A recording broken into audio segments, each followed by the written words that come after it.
I think as a patient myself, I think I've had a real fantastic opportunity to try and influence the healthcare changes that are going on at the moment, both in small details within my local practice, but also in a bigger way in terms of commissioning that the clinical commissioning group does, and some really practical details like, for instance, the turnaround of reports for patient x-rays back to GPs has been sped up as a direct result of us being involved. One of the big things that we've done in Nottingham West is ingrain the idea of patient involvement. So we actually have patient representatives who are elected from the patient reference group sitting on our governing body.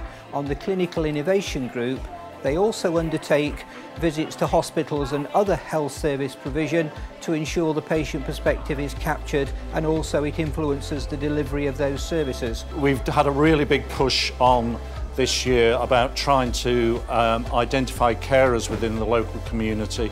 They're often people who, one, don't recognise that they're carers themselves, but also don't realise the additional pressures of being a carer puts on them in terms of their health and mental well-being. And we've spent a lot of time identifying them. We actually had a bus that travelled around local supermarkets and market squares, and during the week that we were doing that, we identified 75 new patients that hadn't been previously recognised by their general practices, and subsequently we've identified hundreds more.